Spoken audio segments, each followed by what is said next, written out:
Hello, Wid fam. This is Leo with One Happy Widow. Today I'm just going to talk about the origins of the YouTube channel, the Facebook group, the One Happy Widow idea in general, and just kind of how it came about, and the services that I provide, things that I would like to provide in the future, and just kind of where I would like for the whole idea of this to go moving forward. So, if you've watched my last couple of videos, then you will know that I gave a little story about how my husband got sick and eventually passed away from cancer. I also talked about the transition of his illness and how I became widowed and how that kind of affected my life in the fresh stage of grief, and a little bit about how things had evolved from there. And then today I just want to talk about how, after I had gone out of the phase of fresh grief and had tried to enter into what you call the new normal, tried to move forward in my life and make a different life for myself after his death, and how that kind of evolved and turned into this whole One Happy Widow thing. And so I'll just kind of talk about how it came about, and just remind the people who are just now finding my videos and the Facebook group what kind of resources that I have, and what else is in the works that I would like to try to create for all of you moving forward. So first of all, because it was not a surprise when I became widowed. So my husband had been sick for a while, and he got diagnosed with an illness that was basically 100% terminal. So when he was diagnosed and they found out what kind of cancer it was, they knew what stage it was in, and the prognosis was that there was no chance of survival. So basically, once he got diagnosed and they figured it all out, it was just the diagnosis and the prognosis was, we're going to try to slow it down as much as possible. We're going to try to give you as much quality of life as we can in whatever amount of time that is. With him being as young and healthy as he was otherwise, they felt like that he would be able to fight for a while. And so they gave him about a year, and it turns out that he did not live a year, not even close. Probably because after a few rounds of chemotherapy, he just did not tolerate the chemotherapy very well, and it was very painful for him. It was very traumatic for him. It caused him a lot of pain, and it was six of one, half dozen of another. It's either the side effects of the chemotherapy and the pain and the issues from that versus the pain and the issues from the cancer. And even though he had the chemotherapy, it wasn't really easing the side effects of the cancer very well. So after about 3 or 4 rounds, he finally just said, this is, even if it prolongs my life, what kind of life am I prolonging at this point? Because he hurt all the time, and he was irritable, and he couldn't do much, and physically he was fading really fast. And so he just decided that he just wanted to try to make the most of what he had, and he didn't really want to fight it anymore because it was just too painful for him. And I had to respect his decisions. It was his life. He was the one having to go through the pain and feel all of the pain and suffer through all of the side effects and things like that. So I always respected his decisions and however he wanted to proceed. And so once he finally decided that he didn't want to do any more chemotherapy, it did not take very long for the cancer, because it was very aggressive cancer, for it to just basically devour him on the inside. And, we just did the best that we could to make him comfortable for as much as we could, and, say the things that we could say. And so basically we dealt with, as I said before, I was dealing with anticipatory grief. And so right when I became widowed, it was, you see on the TV and on the movies, and you hear in the stories, about the people, women specifically, but men too, you get this, your whole life is turned upside down, and, you can't get out of the bed, and you hear these guttural screams, and, the person on their knees and writhing, and just, you can sense the pain that they feel on the inside by the reaction on the outside. And when Dewey died, I did not go through those physical motions, I guess. One of the things that I've mentioned before is that my initial reaction and feelings at that moment, as soon as I found out that he died, was relief. And I think a lot of people have felt that way when they are dealing with anticipatory grief. And it's because it was not relief for myself, it was relief for him, because I knew he was in so much pain. And so my relief was he has finally doesn't feel pain anymore. His physical body has finally released his soul, and so he does not have to suffer anymore.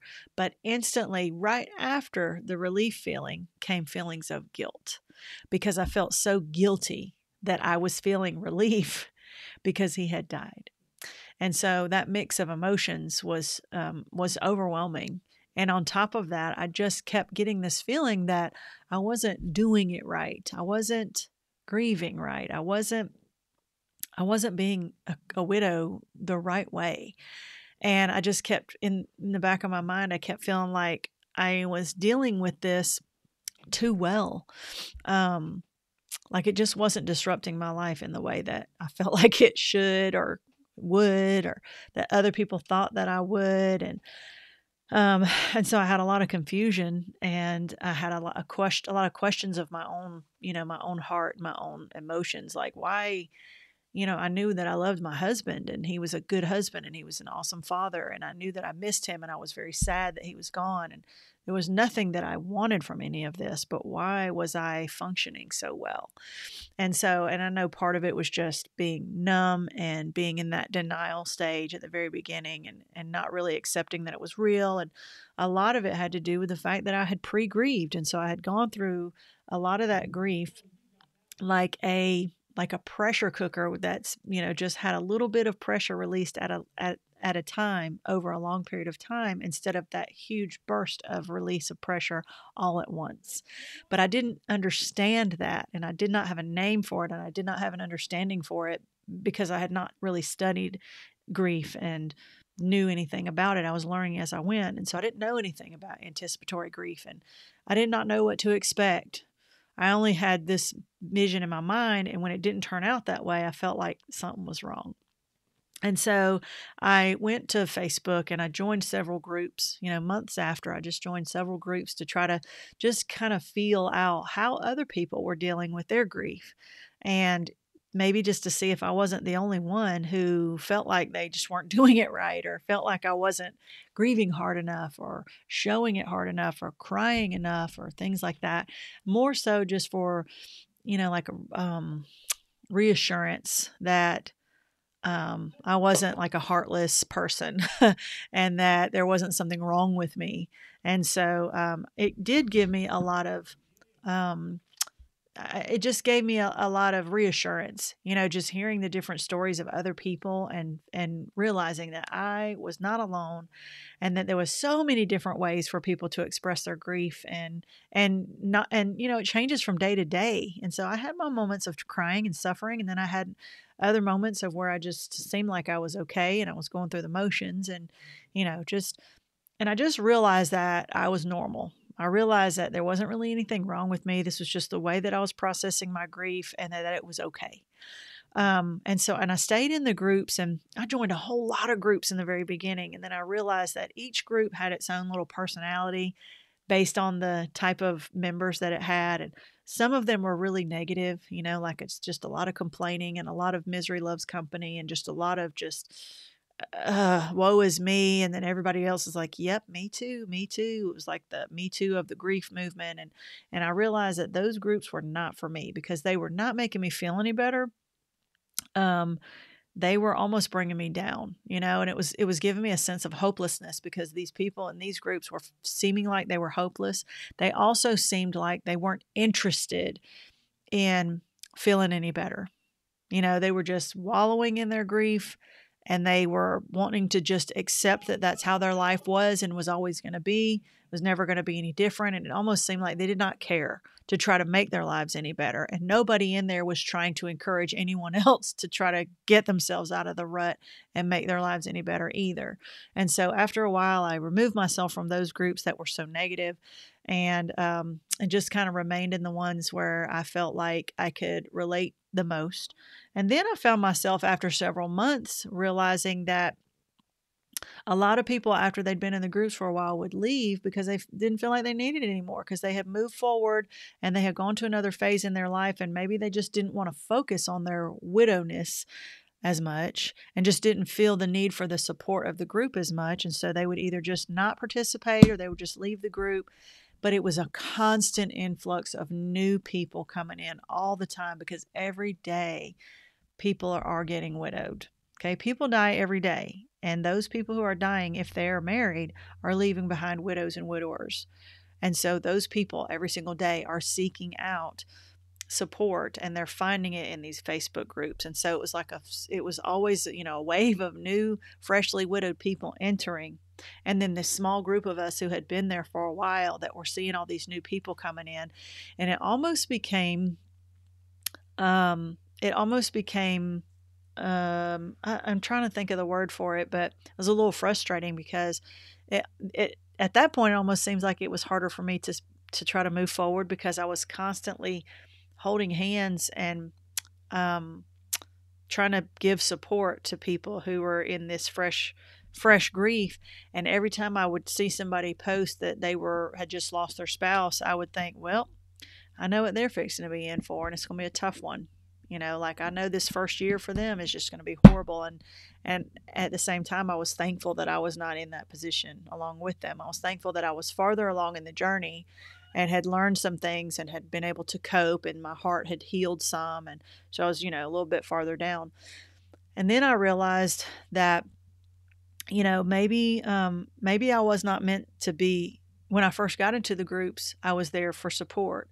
But then over time, maybe I wasn't supposed to be there for the support, because I didn't feel like it was helping me as much. And then something kind of told me maybe I'm still here to provide support to those people, because I'm farther down in the process than they are. And so I have the benefit of some hindsight. And so maybe I can help some people who are fresh in this journey to get through those really tough early stages. And so I thought, maybe I'm here to help them instead of me getting help now. And so I stayed in a lot of those groups, and I found myself answering questions. And it seemed like the questions were the same kind of questions over and over, because people who are fresh widows, they have the same questions. They don't know what to do or how to manage or what resources are out there and things like that. And I found myself, I'd see somebody who asked a question and I'd answer. And then a few more days later, someone else would ask the same or similar type of question, and I would answer. And I kept thinking, man, I'm answering the same questions over and over again, And I thought, I'm just going to take some of the most common questions that I hear about, and maybe I'll just make a video, and maybe I'll just put it out on YouTube or something that kind of covers the most common questions that I see from new widows and widowers, and address them and just put them out there, so that instead of answering the same question over and over again, I can just have this video that people can access whenever they might need it. And so I created a few videos and I put them out there, and I had to think of a name for my YouTube channel. And so I decided on One Happy Widow. So the name probably sounds a little bit weird, because you think of widow as being a sad, grieving woman, and the word happy in front of that just doesn't even seem to match. And so sometimes when I walk out in public with my shirt that says One Happy Widow, it's like, people read it and they don't want to talk to me, because they don't know what it means and they don't understand the meaning behind it. And so it almost seems like, is there some kind of nefarious story behind that? Or, what the heck? Why would she be happy if she's a widow? And so, and not really that I want to explain that to people, but you can understand how it sounds kind of confusing. But at the same time, because it's two words that seem to be in opposite places, I picked that on purpose so that people would be like, what? One Happy Widow? What is that all about? And it would pique their interest and maybe make them stop for a second and say, I wonder what this is about, and see if I need to check it out. So it was more of an attention getter, and it seems to have worked. But it also does make sense when you learn about why I decided to name the channel and myself One Happy Widow, because at the time that I did start the channel and start making the videos, um, I had found love again, and I had remarried, and my current husband now is also widowed, and so we have that in common, and so we've helped each other to travel through this journey together, and we understand each other, and that kind of takes away a lot of that awkward conversations. And it's really tough when you're widowed and you're trying to date and you're dating someone who has never been married or who's divorced. It's hard for them to understand what you're going through, and so there's an awkward phase sometimes where you're not in the same place in the way that you became single again. And so sometimes that's a little bit of a struggle, and that was not something that I cared for too much when I was dating, was to try to get through that whole divorced person who tried to equate the pain of their divorce to the pain of my widowed status, and it did not work for me. So I decided that I was going to try to make the most of what time I had left, and I was going to try to make the remainder of my life to be as happy as possible. So I wanted to be a happy person who was widowed and who had some rough days, rather than a sad person who was trying to be happy at any given point. And so that's why I decided to name my channel One Happy Widow, and that's where that started. And so the videos in the beginning were my main source of a resource for people. So I made the channel and put it out there, and it became pretty popular pretty quick. And then I decided to have a Facebook group. And so I opened a Facebook group, and it's grown slowly but steadily. It's not had this huge influx of people at any given time, but I think we're at close to 1,000 members now. And it is growing pretty steadily now, because when people find the videos, and I mention the Facebook group, and they find their way to the Facebook group. So the Facebook group has become a secondary resource of, there's a lot of great people on the group. It's very supportive. It's very loving and accepting of all lifestyles, of all religious beliefs, of all manners of cultures, of all manners of the way that people became widowed. It's like we all come from different backgrounds, but the common denominator between us all is that we've lost someone that we loved very dearly, and that pain is the universal bond that ties us all together. And so that's what we focus on, rather than how we got there or how we deal with the way that we're going through the pain. And so we just focus on that pain. We focus on that grief. We focus on the healing part of it, and to just try to love each other, understand each other, but also encourage each other to move forward, be strong, find happiness, allow ourselves to be happy and to smile again, and to go out there and find our chapter 2. And I talked about this in another video, that chapter 2 doesn't have to mean your second love or your third love or your next love. A lot of times chapter 2, people talk about, like, I found my chapter 2, meaning their person. But chapter 2 is just the life that you make after your spouse has died. And so your chapter 2 is, what are you doing with your life, and how is it going, and what are you creating for yourself now that you are widowed? And so we just help people to try to make the best of that chapter 2, and whatever that looks like for each person. And we just support them in whatever they decide to do, as long as it's not something that's going to hurt them or other people. And so I think that we do a really good job of having a really nice, supportive, motivating group of people there. So all these resources that I talk about, I'm going to go ahead and put them in the description below the video, so you can find links to all of these. You can subscribe to this channel. That way you will get and hit the little bell so that you will always get notified of a new video. You can join the Facebook group, which will be linked down below. You will have to answer all the questions, and sometimes it does take me a week or two before I can get around to accepting people into the group, because I'm pretty strict about who I let in. Because I'm trying to keep trolls out.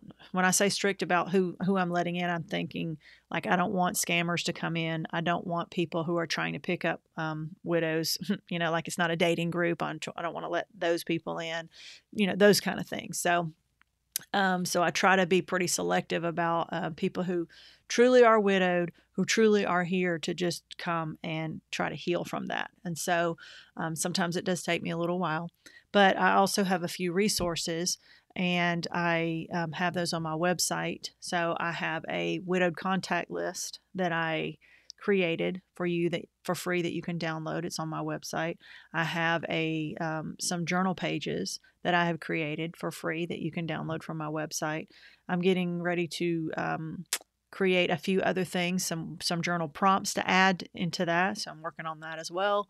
Right now, I have a weight loss group that I'm helping out in a weight loss challenge that we started at the 1st of January. So I'm doing that. I would like to do a more long-term weight loss group and healthy eating group for people. I'm working on that. I'm working on a community that I would like to open. So it's not ready yet, but I hope that by this summer I will have that ready for people to join membership for that as soon as I have more time. And so I have a course for people who are trying to pivot from fresh grief and then into their chapter 2, if we want to call it that, or when they try to get to that new normal and they're not really sure how to go from the trauma of their fresh grief into the putting one foot in front of the other and to living this new life. And it's called the Grief Pivot Course. So you can find that at griefpivotcourse.com. So that course is also available. So I'm just working on a lot of different things and resources for widowed people. And as time goes by, I'm trying to create more and more things for all of you. Some of them are free and some of them are paid. And so just depends on what your level of resources are that you need and how intensive they are. And I'll be opening up for some one-on-one coaching as well as soon as I get that. I work full time as a teacher, so sometimes it's hard to get everything in. But so that's basically how everything came about. I have had some people who have commented on videos before and said, well, you're not widowed anymore. If you're remarried, you can't call yourself a widow. And I know that the legal, like on a legal form, you can't really put widowed and married at the same time. So I do understand that once you become married or remarried, that your legal status does not say widowed anymore. Totally get that. But also you have to realize that I'm still going through the widowed process. I'm still having the widowed experience. Okay. The fact that I got remarried did not bring my dead husband back from the grave. The fact that I got remarried did not bring my kids' dad back into their lives. My kids are still growing up without a dad. I still suffer from the grief of missing my husband. I still suffer from figuring out how to move forward and how to make a new life when it did not turn out the way that I had expected for so long. And so even though legally I am not considered widowed on a legal piece of paper, but I'm still living with the grief of being a widow. And so because of that, I do feel like I still qualify to call myself a widow because I'm still feeling those feelings. I'm still going through the motions and I'm still trying to figure out how to put my life together after the death of my husband. And because of those things, I feel like I still have ideas that I can share with you. I still have experiences that I can share with you. I feel like I can still help people who are grieving because I'm still going through it, even now. My husband still goes through it because he lost his wife and he still considers himself widowed. He calls himself a widower, even though he's remarried. And so I totally get the legality part of it. You know what I mean? But it's not really about semantics. It's about the experience that I'm willing to share with others and put myself out there in hopes that I can help you with whatever it is that you need, and to let you know that, number one, you're not alone. Number two, it does get easier to handle the pain. I don't want to say that the grief gets easier. It really doesn't, because what happens is we just get better at dealing with it. And so if you're struggling with that, there's lots of people who can help. The videos can help. The Facebook group can help. The courses can help. So I just want to offer some resources and some hope to people who find my channel and who say, you know what, I get what she's saying, because I felt that way before too. And so sometimes all it takes is just to hear somebody say that they went through something and to relate to them, to make you feel like, okay, I totally get that. I don't feel so strange. I don't feel so weird. And I feel a little better because I'm not the only person who's feeling this way. So hopefully that can help you. All right, so that's basically the story of One Happy Widow and how I got started. And I do appreciate you sticking with me for the rest of the video and just hearing my story. And to all of you who come to the live sessions when we do those, and to all of you who've purchased my resources and who've downloaded my resources, and to all of you who have come and joined us in the Facebook group, I appreciate all of you, because One Happy Widow is no longer about me. It's not about what I do and what I provide to other people. One Happy Widow is now a community of widows and widowers.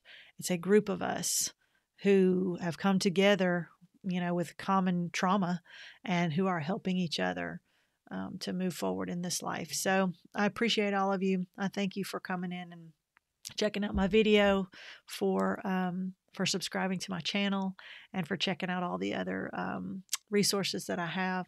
By the way, I am moving again to a different, not physically moving, but I'm moving my business to a different server. So my website will probably be down for a few weeks. And so if you do happen to see this video and it's new and some of the links don't work anymore on the website, just hang in there. They'll show up in the next few weeks as soon as I get everything moved over. So we're just kind of in a transition phase, but that's only so that we can continue to grow and move forward and help more people. So thank you so much for joining, and we will see you next time. Bye.